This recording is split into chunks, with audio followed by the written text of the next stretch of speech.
Hi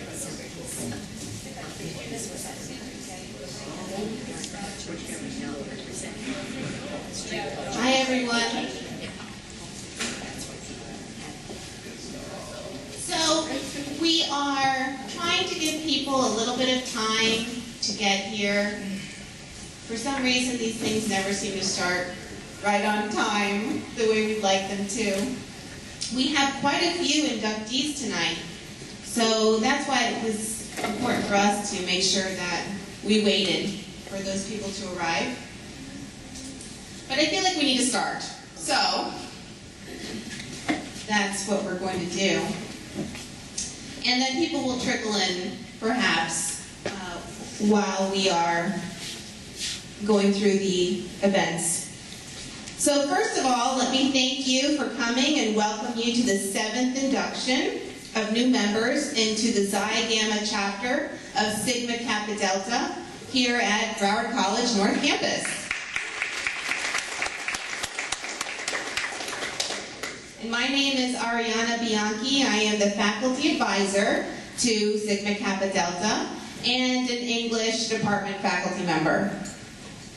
Tonight we are honored to have these new inductees present with us. We congratulate them on their academic achievement.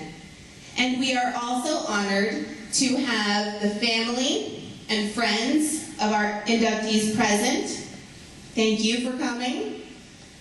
And some of our members, our officers, and also our professor, Trish Joyce, here from the English department to support us.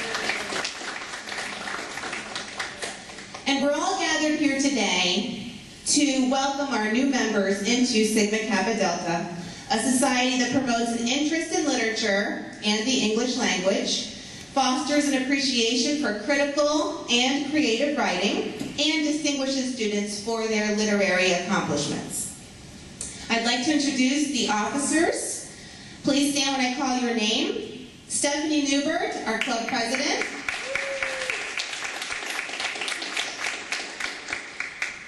Beckett Farkas, our vice president.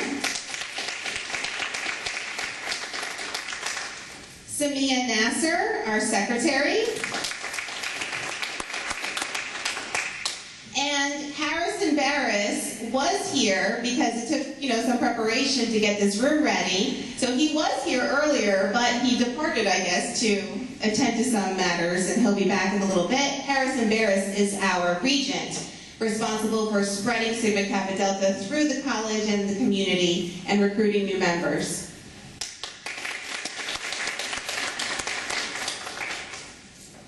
I also want to acknowledge two very important people who are here tonight who support us continually. Our past president, Anita Nurali, and vice president, Juliana Babiri. Isn't it so nice to have members who just continue to support and help us grow? Thank you so much for being here. All right, inductees, on the table in front of you, you have some famous quotes. If you would please look through them and select one, you will be asked to come forward and read your quote later in the program. And now I'm going to invite Stephanie Newbert to come up and give you a brief history of our society.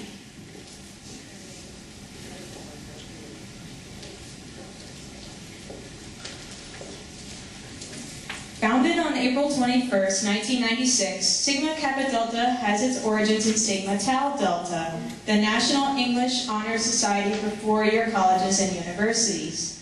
Dr. William Johnson, Executive Director of Sigma Tau Delta and Professor of English at Northern Illinois University, suggested a new National English Honor Society designed especially for two-year college students.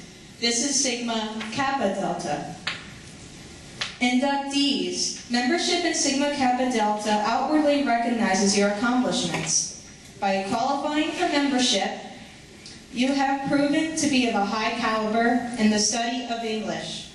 Our Greek letters represent our motto: sincerity, knowledge, and design. I now invite our Vice President, Beckett Farkas to speak about sincerity.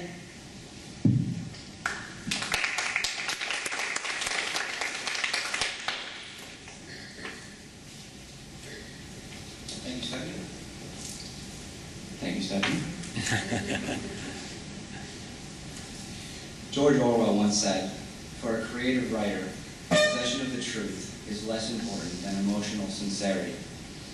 And for Sigma Kappa Delta, it is the hearts of our members that drives us forward. The foundation of any organization is in the sincerity of its members. Without your willingness to stand together and be recognized, Sigma Kappa Delta would not be. Inductees, we recognize your sincerity of purpose. I now invite our Secretary, Samia Nasser, to speak about knowledge.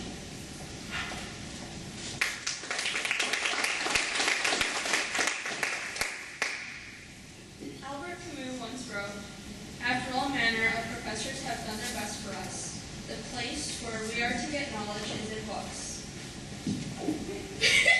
The true university of these days is a collection of books. Members of Sigma Kappa Delta do love their books. Without your appreciation for the literary arts, Sigma Kappa Delta would have no community. Inductees, we recognize your love of knowledge. I now re-invite Beckett to talk about design.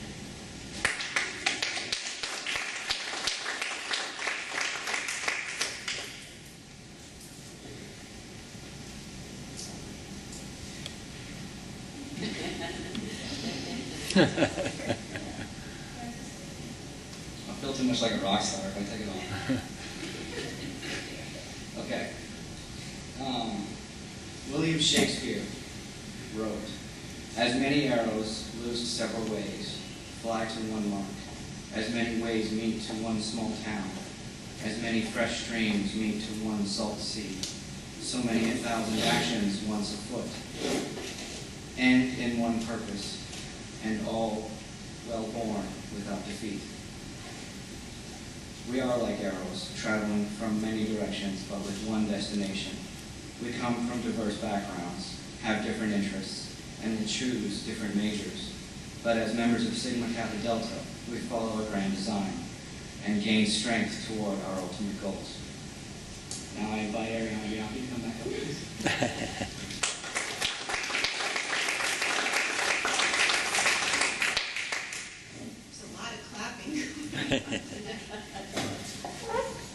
All right, so at this time, we just want to invite you all to have some dinner.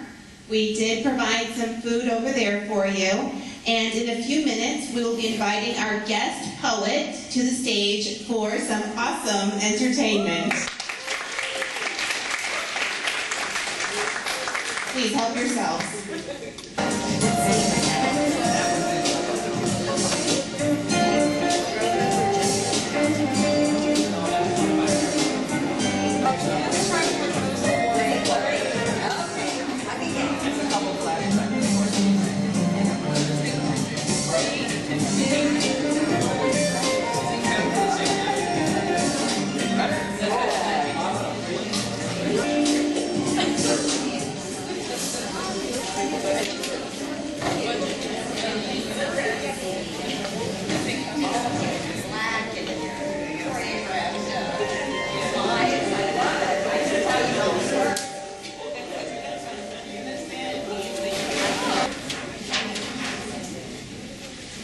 How's everybody doing? Good? All right. It is my pleasure to introduce to you our guest poet for this evening, Tom Earle. Born and raised in Milwaukee, Wisconsin, Tom earned his bachelor's degree in Africology from the University of Wisconsin-Milwaukee. After completing his degree, he moved to Florida, where he is serving as an AmeriCorps member at a nonprofit called Community Tampa Bay. Tom's personal mission in life is to create a community free from all forms of discrimination, where all individuals are treated with respect and dignity, through the use of arts, dialogue, and meaningful cross-cultural interactions. Tom works to create safe spaces where people are able to examine and be challenged about their prejudices, stereotypes, and exclusive behaviors through art, dialogue, and meaningful cross-cultural interactions. He strives to use art and dialogue as tools to make people feel affirmed and to empower them to be agents of change in their community. Tom has been a musician all his life and began performing poetry competitively in February of 2011. Tom also represented Tampa Bay at the Southern Fried Poetry Slam, where his team placed third amongst 32 teams. He was on Tampa Bay's first ever National Poetry Slam team, where they competed in the 2012 National Poetry Slam in Charlotte, North Carolina. He is a proud Muslim and Fruitarian. Let's give a round of applause and welcome Tom to the stage.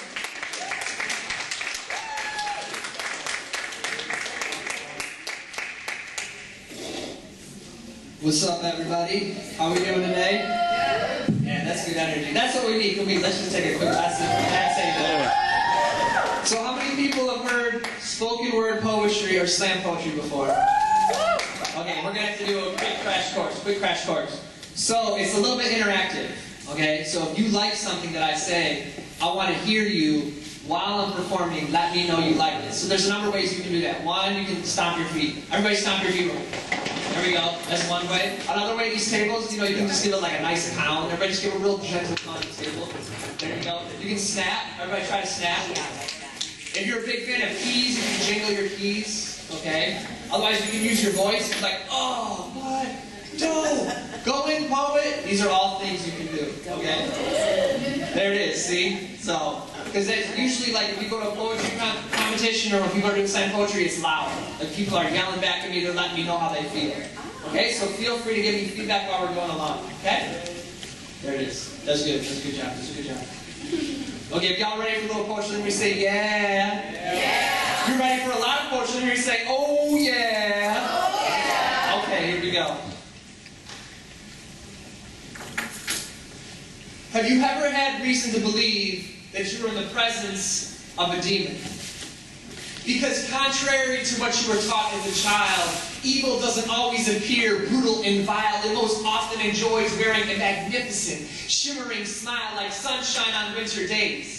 Don't be fooled by the way the heat dances on the snow. It's just as cold as ever out here. Fear is not always instilled into a people's hearts by making their heads explode like confetti, nor does it always walk around with a big machete. Usually, it's as undetectable as noxious gas poisoning the mind of a community behind the laughing mask of a celebrity. The Roman Caesars, they knew how to control a people indirectly. They say, give them their bread and their circus, and their loyalty and complacency will be purchased. On TV, modern-day gladiators fight to the death while the breath of civilization is strangled, like the way the Inquisition used to mangle the indigenous by tying ropes to their hands and to their feet and seeing how far bodies could expand. But you see, a body can only take so much tension before heads begin to disconnect from necks, and a nation can only take so much defeat before they start believing in the values of their enemies. Seriously, who is the happiest celebrating Columbus Day? And who is most thankful for Thanksgiving? You see, we have been tricked or treated into celebrating genocide, like the way the reaping holiday was used to decide which child would be sent to the Hunger Games for slaughter. They don't want you to forget who is in control. Now can you feel the pull of a monster as they sponsor your favorite football game? Coca-Cola offers us a can of the mundane while they offer shotgun rounds in pain to any South American who dares whisper the word union. But you see, dead bodies and a million consumers never make a single sound, but it tasted so sweet going down that we dare not look up from fear of seeing our own humanity rocking like a baby in the arms of insanity. And I'll be prepared for the conspiracy to change your mind like chattel. The devil can sing, you know. And his laughter glows like those fake plastic stars they tape to the ceilings of little children's bedrooms. His hands are like brooms sweeping your dreams into dustpans. It's like that temptation to stick your hand in the twirling blade of a fan. Don't get too close to these spirits, or the ghost will take your body as its host and wear it. I know that it sounds too frightening to be real, but But you can't deny that sick nausea it makes you feel knowing your tax dollars paid for that bulldozer that ran over that 10-year-old daughter of Palestine. It is us. We are the ones who work the assembly lines that assemble the bullets and the guns. We're the one who pull it and then run. Fire! It is our heads that explode like truck tires on pavement, but it is their pockets that swell from this vulturistic arrangement you see. Every time we bleed, they feed like vampires. But blood-soaked money can be easily dyed back to green, just like diamonds picked from child soldiers can be cleaned to glitter and gleam. It more than seems. Evil wears a hypnotic mask to hide its face, so be careful of what it is that you embrace, or you might just find yourself in an uncomfortable place. You need to learn to look carefully, for what you once thought was true might actually be the devil smiling just for you. Thanks.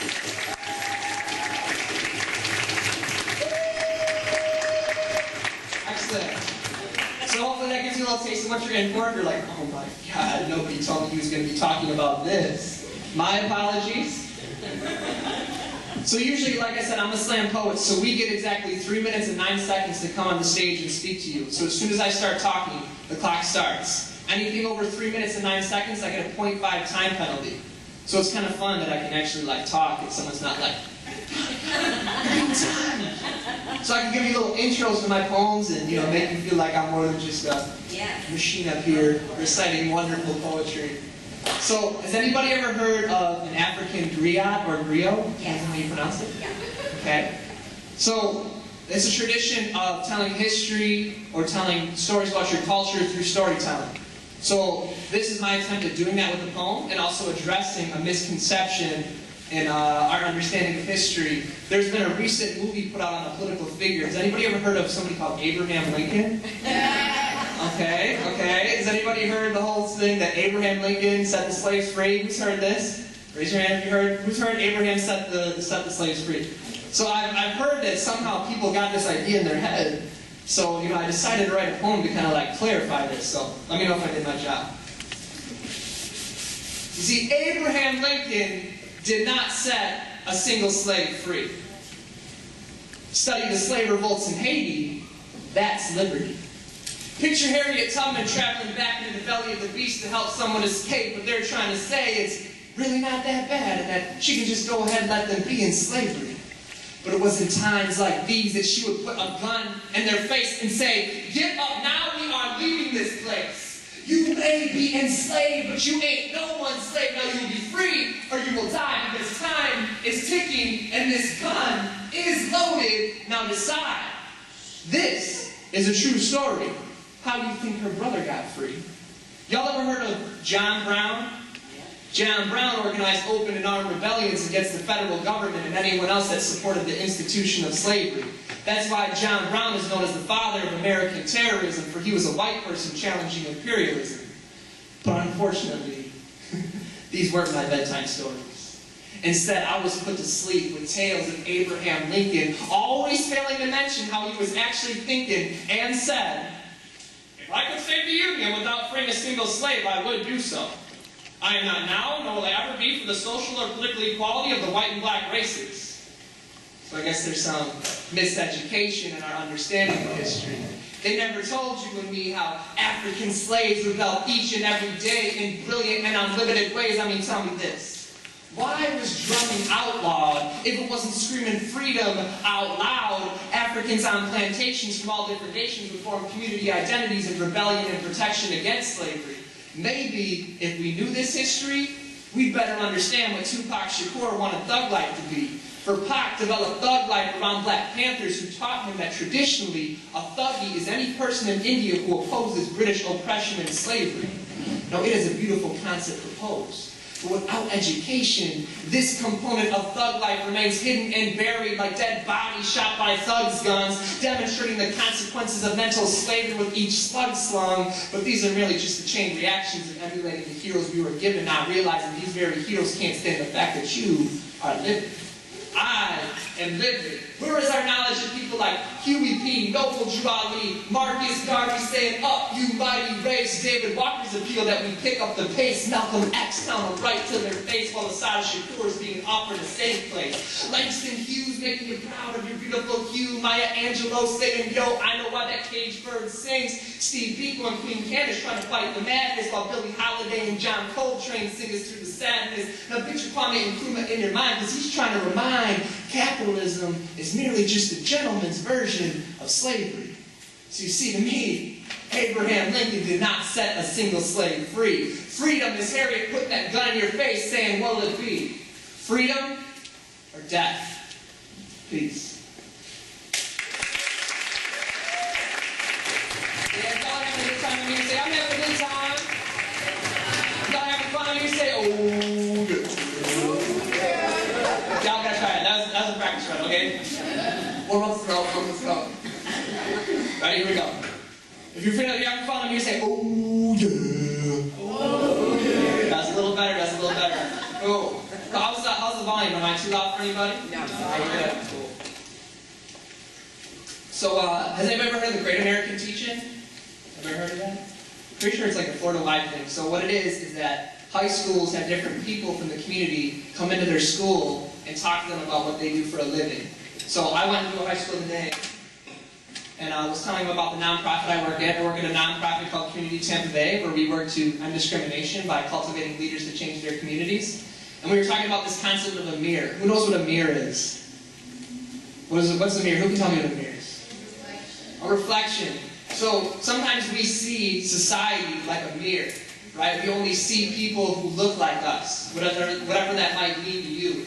And then sometimes that translates to issues we see in the community are only issues that affect us, right? So we're looking for mirrors. So I was inviting my students to start seeing other people in their mirrors, starting to see other people in themselves, and then you'll see it in the mirror. Does anybody know what that word's called? You start to view other people's emotions as your own? Empathy. Empathy, exactly. So we're talking about empathy. So I write a lot of my poetry to raise awareness and empathy. And so I wrote this next poem to raise empathy about an issue that's going on that's important to me because it's important to a lot of people that I know. So this poem is about what's going on right now, the struggle for liberation in Syria. So I wrote this poem as an effort to raise people's awareness to that issue.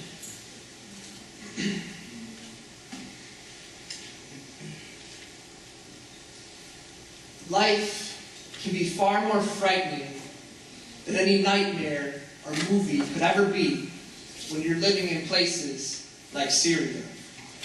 Abdullah cries out, Allahu Akbar, seconds before government thugs pour tar down his throat. Like a straitjacket coat, her arms were bound. As a gang of soldiers pinned her to the ground, she felt the pressure of cocked guns pressed against her head. As she felt cocked guns forced between her legs, you see soldiers are being fed Viagra to carry out their government's orders.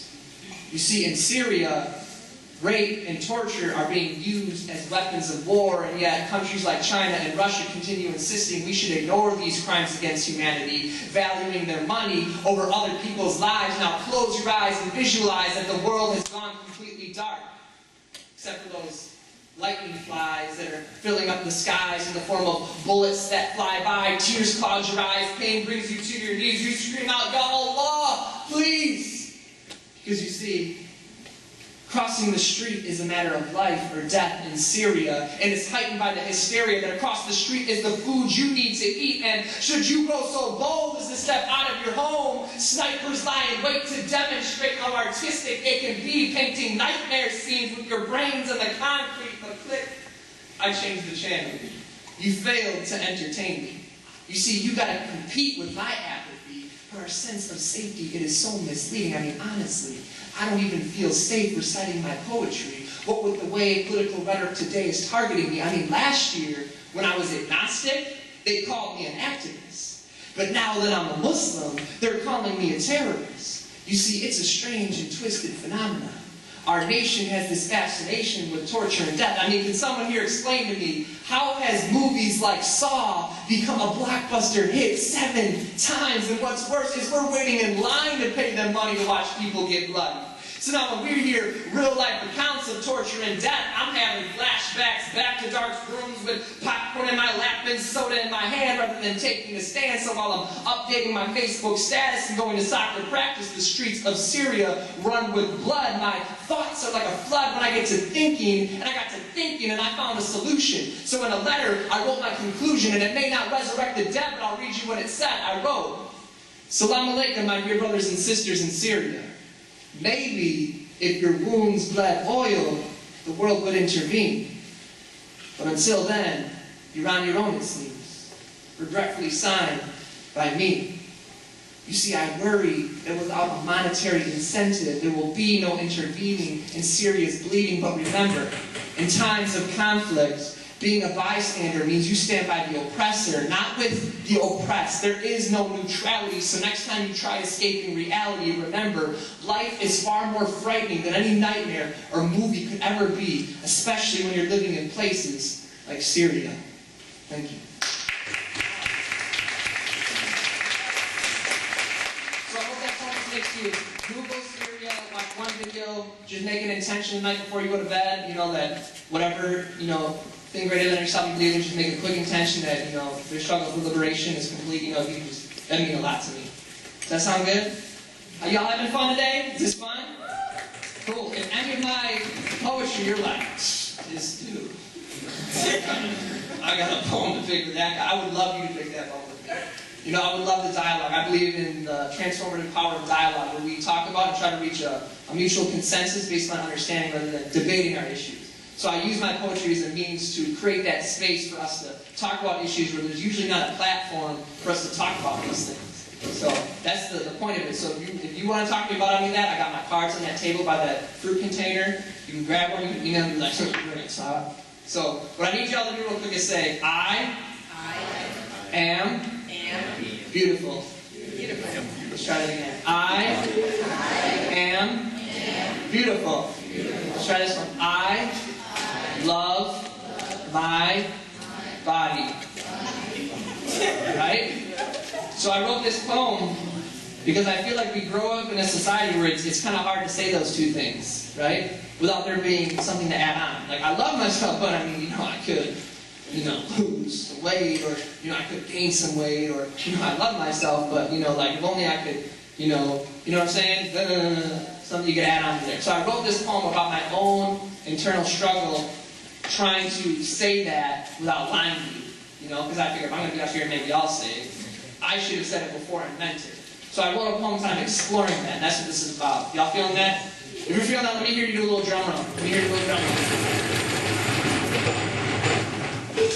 Sweet. So I was wondering, how come it always seems like I return to my insecurities?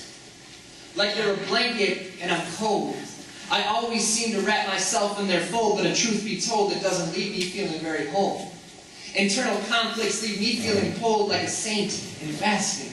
One part wants to tear me apart while the other whispers that there's love everlasting.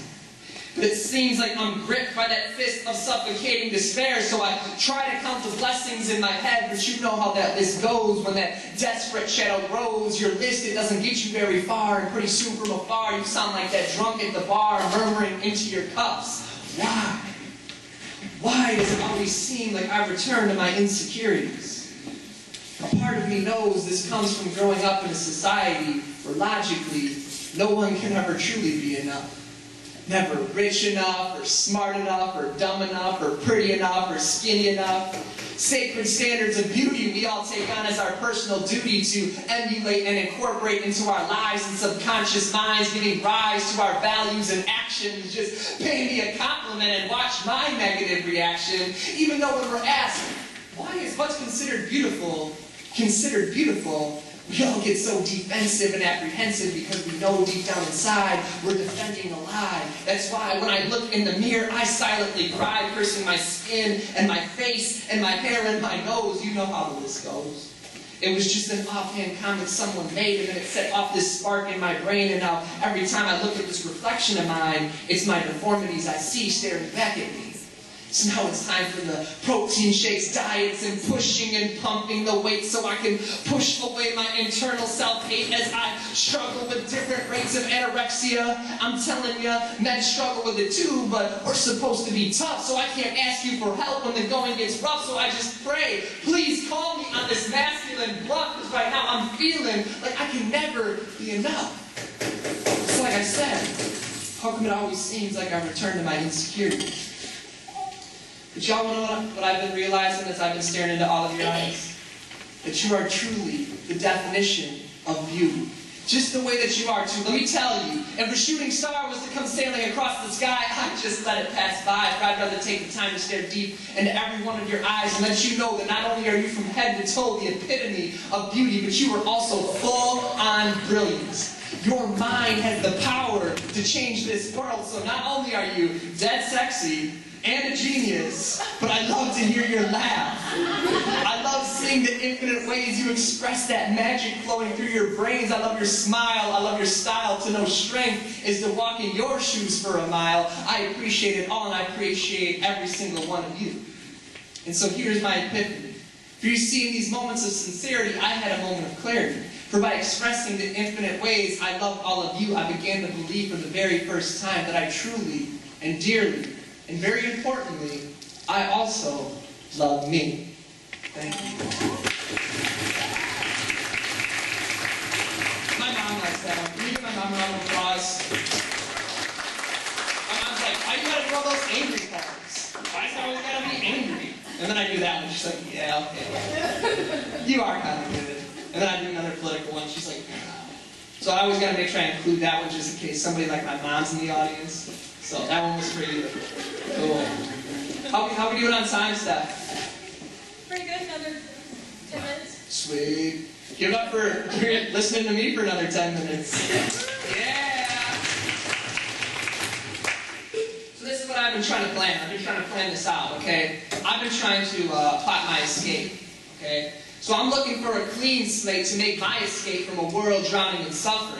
Yet we all try to catch a wave and across the ocean of despair surf, but the bird ain't fooled. She knows the difference between green grass and green turf. Unlike the way, we don't realize the way we're willing to slowly die inside because we get a paycheck every 2 weeks that makes our knees feel weak. Every time our brains hit its peak and screams, my future looks bleak, and one more time I have to clock into this death trap. It's like cheese for a rat. Our only reward is completion, not freedom, but I'm thankful, I'm in a maze. That way at least I have an excuse for putting my brain in a haze and slowly killing myself due to my own unhealthy ways. But I'm telling you, rationalization helps me sleep at night too. You see, my shoes come from child slavery. And my gas comes from the complete destruction of the cradle of civilization. Without hesitation, I pick the cheap bananas over fair trade, knowing full well Chiquita executes its business plan by executing any South American brave enough to take a stand. You know. Plus, it's time to keep it real. We've all been thinking it. I'm white. I'm male. I'm heterosexual. And to top it all off, my name is Tom. But yo, this isn't about whether you minimize, criticize, or deny white privilege. You still get it. Nor is it about the fact that skin bleaching creams are sold all around the world, or the fact that African queens grow up in a society that wants them to believe they have no natural beauty, so weaves and perms become a rite of passage at puberty. Let me tell you a story. I once saw the Northern Lights and realized that all colors really stem from the same origin. Sort of like we all originate from the same Ethiopian womb. Sort of like Allahu Akbar. Sort of like the concentration of a bear in hibernation, for she knows time is not money, nor is it a waste of time to rest and reflect while we genuflect to idols forced upon us with whips and chains. And yet I know that our ancestors have hidden the truth deep inside our DNA and brains, so I pray for the day when we resurrect the fire inside. All the while, youth strive for glory in ways that leave us all shocked. I hear people say, well, all youth care about today is lock, block, shop, and hip-hop. Elders acting like our youth come from Mars or something. Capitalist America shocked that youth seek the fast and easy way. I hear them claim, well, all they care about is power, fame, and fast cash. Well, curse slash. I send ripples through their pools of consciousness like stones thrown into someone's reflection, for what they see is themselves shattered into a million pieces. Money and power by any means necessary is the ultimate American value. So I guess our youth are listening better than we thought, you see. That's all, but that is not all. For I can tell you, we can either end Babylon, or Babylon's going to end us. We can either have justice and live in peace, or be without justice and live in pieces. You see, this can either be the end of my poem, or simply the opportunity for another to begin. Peace.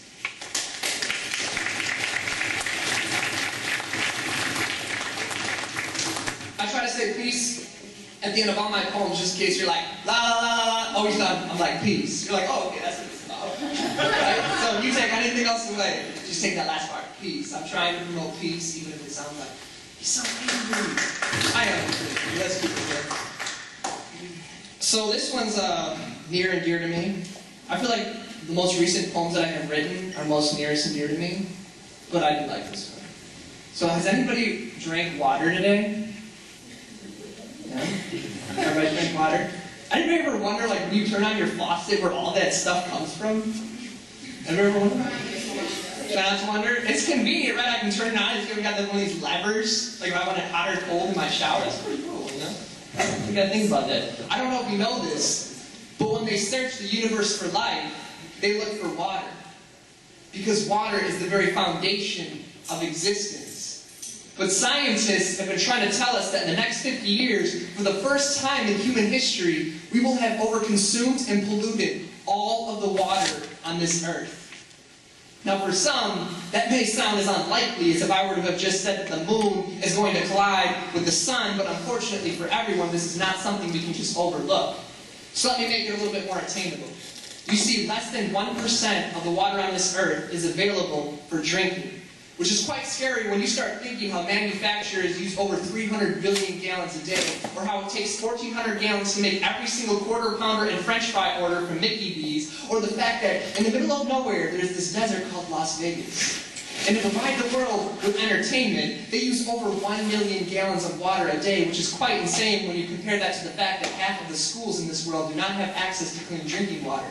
Or how malaria, AIDS, and water combined still don't add up to the amount of people killed from waterborne diseases. Now intertwined throughout humanity is a red thread that connects us all, but we have shielded our eyes and become blind to our own empathy, allowing us to waste resources while others waste away from lack thereof. But I've been wondering, what makes us feel we can use and take while others break from the weight of inequality and poverty? Is it because we have such a humongous military?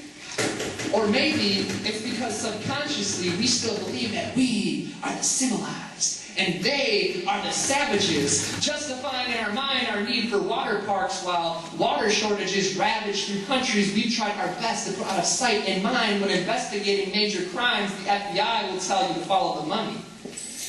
So tell me, have you noticed how internationally and domestically all of the fresh bodies of water are being quickly purchased by private interests? You see, water is the new oil. It is blue gold to be bought and sold, but this news is already old to those who have been waging war for control. Did you know that when the World Bank privatized Bolivia's water supply, overnight it became illegal to collect rainwater? Or did you know that in Africa, it's cheaper to buy a can of Coca-Cola than it is water? Now imagine that a house is burning down with 2 children trapped inside, but you can't afford to put out the fire because the price of water is too high. This is not make-believe. That is a true story, and it will continue happening because that is the cost of making water available only to those who can afford it. So ask yourself, is the access to clean drinking water a universal human right? Or should it be sold like a commodity to the highest bidder? And is our lifestyle so important to us that we're willing to allow it to cause our own demise? Because these are the questions we must begin answering if we want any chance at surviving, because in the coming years, our thirst for dignity and human equality will be determined by the power of water.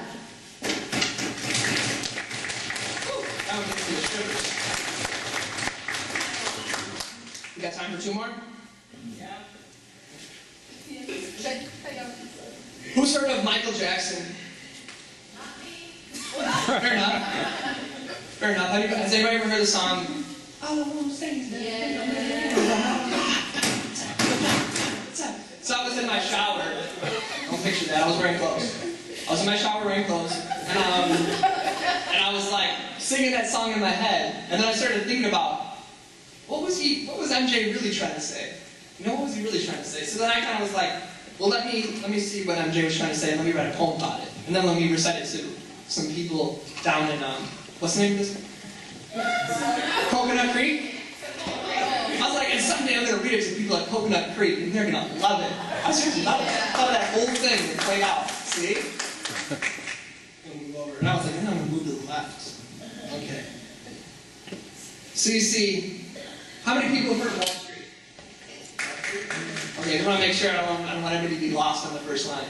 You see, Wall Street may trade today in bonds and stocks, but their real fortune was made by putting human beings into chains and locks and then selling them on auction blocks. All the major banks of today earn their wealth and fame through the profits they gained in the African slave trade. You see, the money in these banking empires is literally dripping with blood, and now that the housing market crashes upon us like a flood, we're somehow expecting them to show sympathy to the families whose homes they are now acquiring. That doesn't add up. We should have been asking the Native Americans, because they'll let you know how these elite won't think twice to steal your home right out from underneath your feet. Seriously. They can care less whether we live or drop dead. It's like my man MJ said. They don't really care about us. Now, somewhere in the desert of Texas, a woman is being illegally strip searched by 2 Border Patrol agents who are hoping to cause humiliation. You see, they are a sadistic imitation of their masters.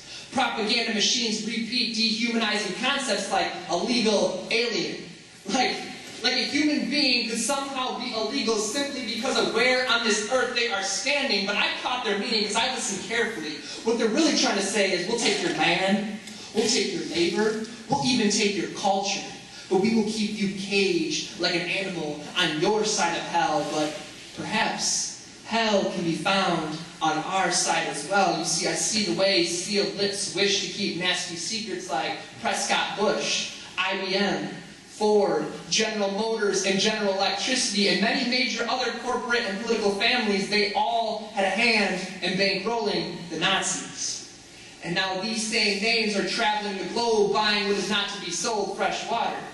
And if they were unable to hear the cries of those 6 million Jews over their increasing money supply, what makes you think they're going to give a damn for you and I when our water supply runs dry? No, they do not really care about us, but they do take the possibility of us waking up quite serious. That's why many major corporations like Walmart have military-like bases with underground nuclear fallout bunkers, helicopters, and armed guards alert and ready. Just in case that levee of human sanity breaks, they will be safe being served by butlers who will mouth to each other in hushed tones of, hey, they don't really care about us. But I mean, really, can you blame them? Do we care about us? I always wondered how people could buy cotton picked from slaves until I realized that's you and me. You see, our shoes, our clothes, even our wedding ring all come from some form of slavery, but I can't hear the screams of those families because my empathy rolled down the streams with their dead bodies, casualties of mineral wars to build my iPhone, my plasma screen, my laptop, and my PSP. But you see, life is so much easier when I pretend that I can't see, so I put the possibility of human equality back on the shelf, choosing comfort and denial over human dignity. But you see, there's just too much responsibility when I start thinking. So like the band on the ship of the Titanic, I'm going to continue singing even while the ship is sinking. All I want to say is that they don't really care about us. Thank you. So this will be my last one. If you want to find me on YouTube, I'm THEarl77. I got cards in the back because sometimes it can be complicated finding people in the land of the internet. I'm available for shows, workshops, anything you're interested in, or like I said, if you just want to talk about some of the poetry I did. So you can see me for cards. I'm going to have cards on the back table by that container of fruit right back there. Can y'all lift with the container of fruit? It's really important. As a fruitarian, I value my fruit. I just So I really thank y'all for welcoming me. This is my first time in this part of Florida. So thank you so much. Can you all give yourselves a round of applause? You made me feel super welcome. Can you give Stephanie a round of applause for inviting me here? That was really awesome. So y'all are like, I see them. Some people are looking at you. That's who invited this lunatic. So this is an English thing. So I wrote this word examining an English word. It's an English word called like dark. So I feel like that word has contradictions because of people's connotations don't match up to the way I view that word. You know? So I was like, well, let me write a poem exploring just this one word, dark, and kind of see where it takes me. And it was a beautiful journey, and I want to share it with you. Okay? Is that cool with everybody? Is that cool? Yeah? I appreciate that. I see you. What's up, man? I see everybody there. I just did. But I didn't see you clap until now, so I was like, okay, cool. Got him. So there's this storm in my brain, and it's swirling around like tsunami rains as dark as secret passageways. Dark like sun rays, black like campaigns to instill in our brains a false concept of race. Dark like the skin of Jesus and Nefertiti. Dark like the beauty of African queens. Dark like not seeing that every woman is a queen. Dark like all those little white lies that my teachers told me. Dark like the contradiction of the very word itself. Dark like when white and male are set in succession, it has no negative transgressions. But the inverse does not always hold true, for we would all leave someone black and blue if they ever blackmailed you. Dark like historically, when the European elite isolated their societies from people with dark skin, they plunged their countries into centuries of ignorance we now know as the Dark Ages. Like I said, dark like the contradiction of the word itself, dark like my mood when youth tell me that Dr. King freed the slaves in the 1960s. Dark like my thought process. Are these youth trying to be metaphorically deep? Or have we as elders failed to teach them their history? Dark like my emotions when I'm tying my muffler to the back of my car with a shoelace and people say, "Hey, yo, Tom, you sure you ain't black?" Dark like schools of sharks following slave ships. Dark like mothers being hung by their feet. Dark like fathers being tied up and forced to watch on their knees. Dark like the womb cut open for all to see. Dark like the fetus that spills to the ground. Dark like the boot stomping new life into the ground. Dark like that fear instilled into all those who are watching. Dark like 500 years later, that fear's still there. Dark like these torture tactics are still in practice in Sierra Leone, Darfur, and places where they're still enslaving people who are dark like blood diamonds before they're clean. Dark like we know they're blood diamonds, but still we be buying them. Dark like 1 in 6 women are the victim of sexual assault. Dark like those statistics are much worse that only takes into account those who report. Dark like only 50% of minorities are graduating from high school. Dark like when we say minorities, that's a politically correct way of saying people who are dark like the night the FBI shot Fred Hampton 65 plus times while he slept in a room that was dark like that many bullets meant they were reloading and exploding and then reloading and exploding. Dark like being taught to stay out of the sun so you don't get dark like different forms of hate passed on from generation to generation to generation. Dark like the contradiction of the word itself. Dark like without it, you couldn't see the constellations. Dark like without it, the wise men couldn't have watched the skies for signs to find the sun. Dark like India, dark like Australia, dark like Africa, dark everything like Lupe Fiasco's dreams. Dark like beautiful like Hugh and you, because you'd never find Hugh without her friend you. So let's have the same be true for dark and beautiful. I don't ever want to see or hear dark without beautiful associations again, because maybe then when I say dark, you'll think beautiful. And when I say dark, you'll think beautiful. When I say dark, you'll think beautiful. And when I say dark, you'll think beautiful. Because maybe then we won't have any more contradictions of the word itself, because you see, to me, I believe dark is beautiful. Peace. Thanks, everybody. I appreciate that. Feel free to talk to me for more information.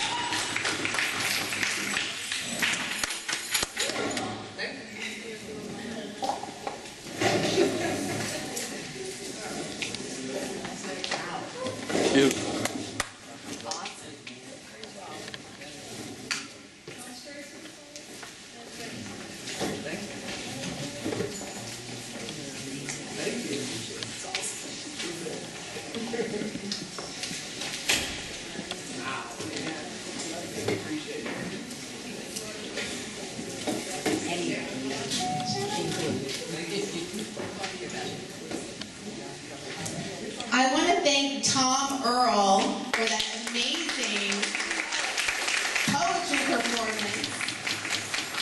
Your delivery was flawless and so entertaining, and your words were much more than entertaining. They were very informative and moving and inspiring and uplifting, and I thank you very much for being here. Okay, we are now ready to start. It's time. We're really starting now. The Fall 2012 Induction Ceremony. Stephanie, would you please call the meeting to order?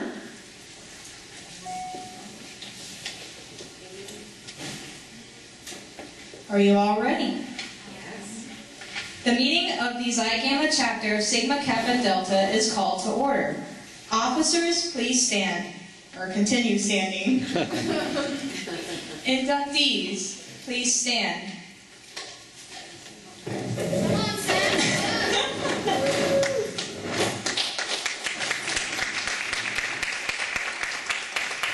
Madam Secretary, please bring the inductees forward.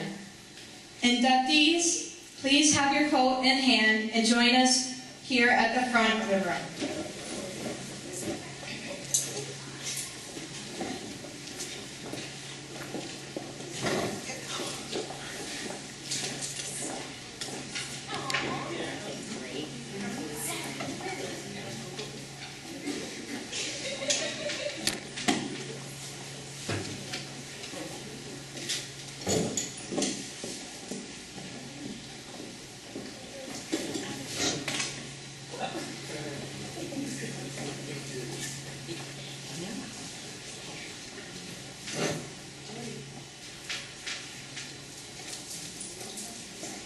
Thank you, Madam Secretary. Sir Vice President, please get the candles ready.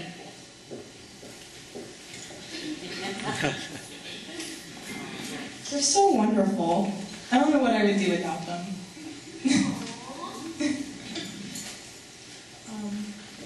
Sigma Kappa Delta is honored to recognize its new members.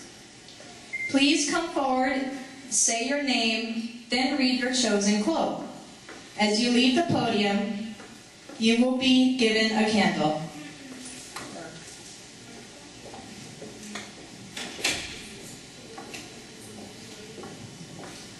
Hi, my name is Samantha Powell. Hello, Samantha. Yeah. It is not in the stars the order of destiny, but in ourselves.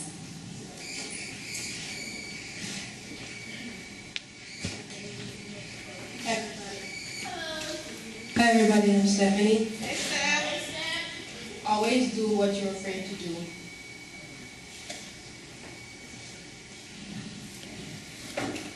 Hello, my name is Omar Neves. Do not go where the path may lead. Go instead where there is no path and leave a trail. Hi everyone, my name is Renzo Berga. And it takes courage to grow up and become who you really are. Amen. Hello, Andrew Perry-Lockman.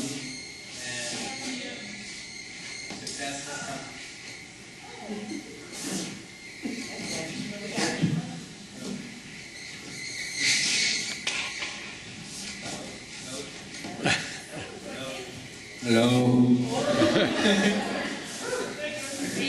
That's counted sweetest idol.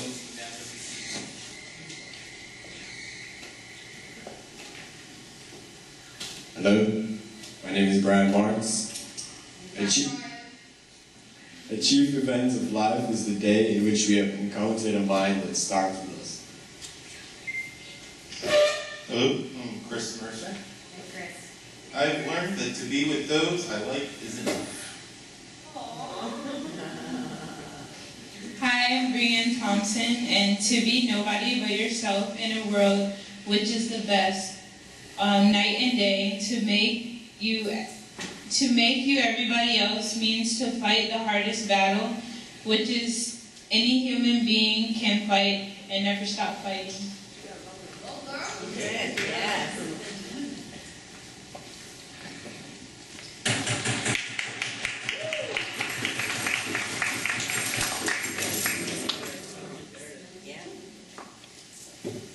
Inductees, are you ready to take upon yourselves the obligations of membership in the National English Honor Society and its local chapter?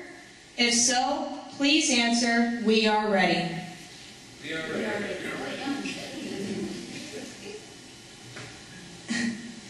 We will now light the candles. May the flame represent our sincerity, knowledge, and design that we pass on to you. Sir Regent, will you please light the first candle?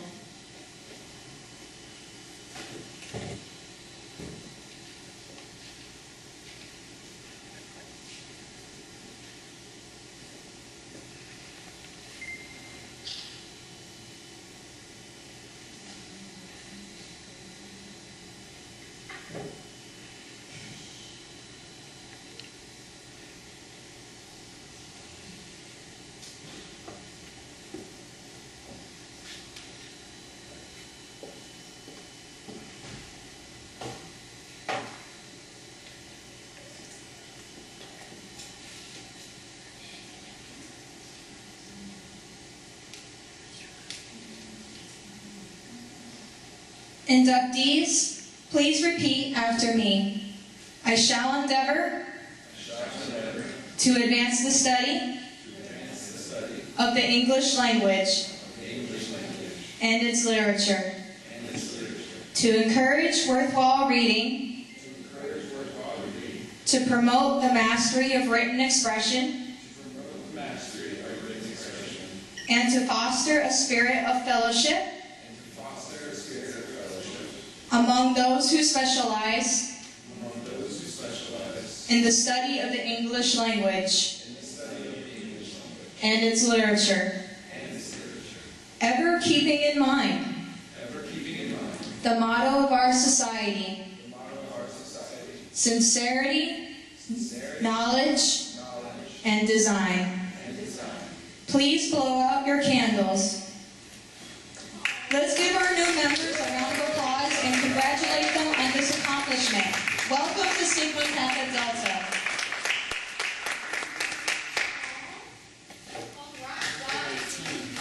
It's now time to take a group photograph. Will any members in the audience please join us for a group photo? Tiffany.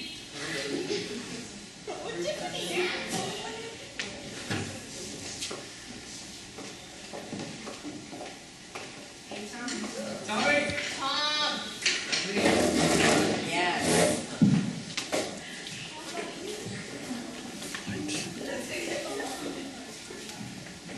Put the lights on.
introduce Harrison, our regent, earlier because he was stuck in traffic, but this is Harrison, our regent. And that is his new precious baby girl, who is almost a month old.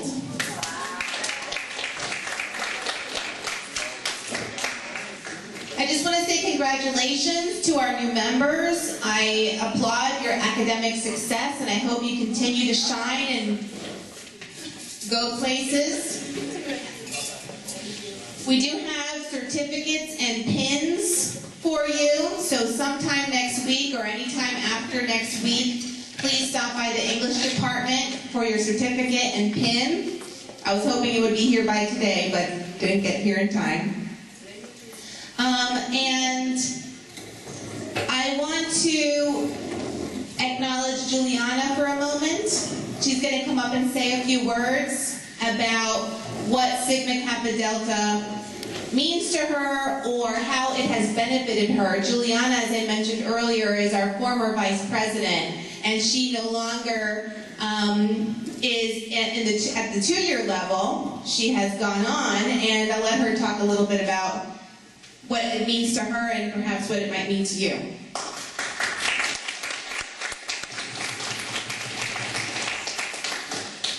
Hello, my name is Juliana Bavaria. Former SKD member, but always an SKD member, right? I don't know what I could say after all the amazing stuff that has been said this evening. Thank you so much, Tom. My pleasure. I mean, everyone was awesome, but I kind of was like, yeah. Anywho, just to get to the chest, I'm sorry, Miss Former President could not come up. She has a little bit of a cold, but I'll represent. Today, I'll tell you a little bit about SKD and how important it's been to me and how much more of what I've learned that I'm going to carry on. Right now, I'll just give you a little bit of an update. I'm graduating December, nursing program, kind of got out of the whole being an active member to kind of focus on the program, so you can still be part of amazing things as far as Sigma Kappa Delta and still stand out with other dreams that you want to do. Well, not only as SKD member being one of the aspects that has helped me extend my horizons as far as the literary arts, but it's also been a very enriching aspect of my life. Studying, writing, reading, those are some of the things that you need to kind of have an interest. If not an interest, there has to be something attached to it of meaning. And for me, SKD was that thing that I found. Not only do I love to read and to write, but I do love to socialize around people who kind of love to do the same thing. I've learned so much from everyone, Professor Bianchi. I've learned a lot from a few members as well, some of my colleagues as well. It's been a networking place for me. I've been able to volunteer and carry that on with me out of Sigma Kappa Delta. I do that every year with Broward Outreach Center, which is a tradition we started off with Sigma Kappa Delta and one of our other honors society. So it's helped me and mold me with certain skills that I'm going to carry on with life. Thank you so much, Stephanie. I'll take this moment to thank you. It's been a long journey and all your officers, but thank you so much for carrying on, for what we stand for, and for all the new members.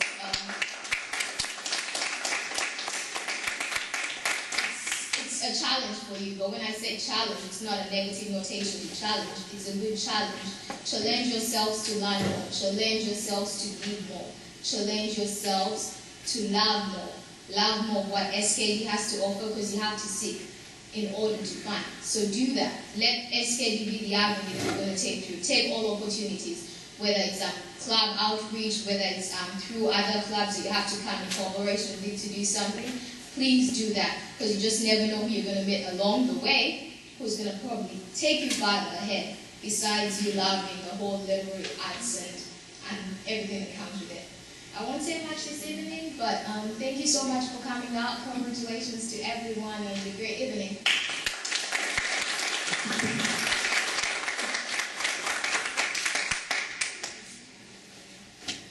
I also wanted to ask Professor Trish Joyce to come up and say a few words, if you don't mind. She was instrumental in establishing Sigma Kappa Delta here in the first place, so maybe she can give you a little bit of history, perhaps, or just say a few words. History's boring. Unless you are a returning officer. Thank you, Professor Bianchi. I find that certain things, no matter how long I stay at Broward and how long I teach, stay very near and close to the heart, and Sigma Kappa Delta is one of those. There were about 10 charter members back in the day, and most of them did not have the, is it $40 still? Most of them did not have the $40. I had a group of creative writers who were quite hungry, but they were all friends, and we proposed this, and you needed certain faculty charter members and certain student charter members. And so we did very creative things to raise the money, as I know your activities are also involved in fundraising. But we managed to put it together, and then when they all graduated, it went to bed until it was revived.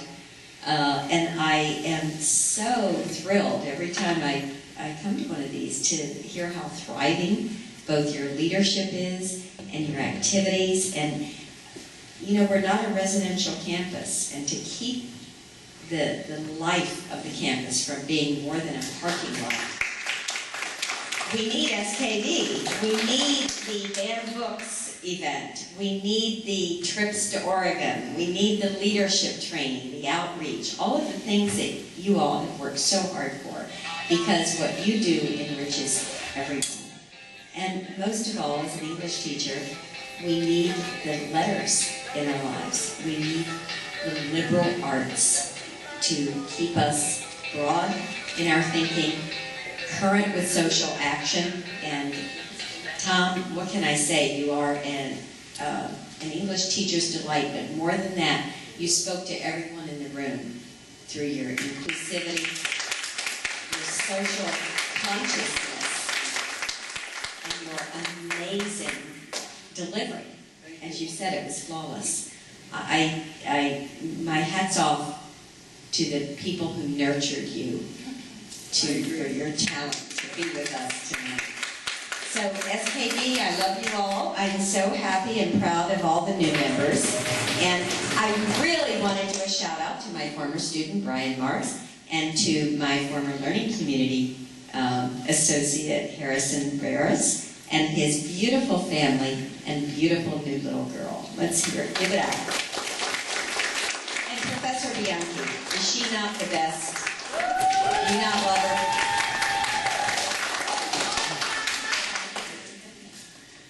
All right, and we're almost done. More people to thank, though. I really have to thank Stephanie Newbert, our president, because she carries the torch. She organizes, she delegates, she coordinates, she prepares, she implements, she executes, she does it all, and is always grace under fire.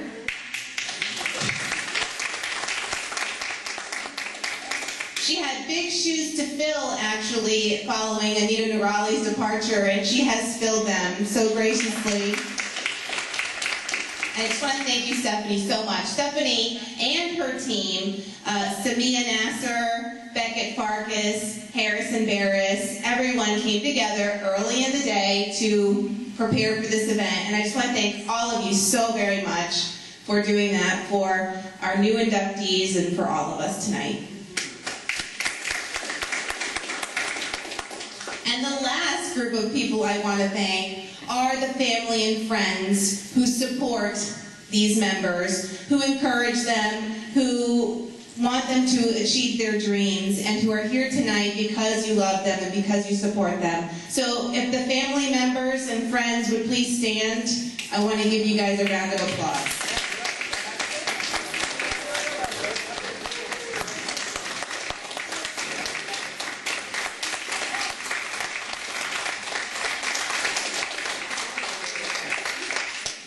Thank you so much for being there for your loved ones. All right, well, we're done with our evening. I hope you enjoy. If you want to get some more food, if there's anything left, please do. And I've had a wonderful evening. I hope you have too. That's it. Good night. If you're applying for a scholarship, the deadline is November 30th.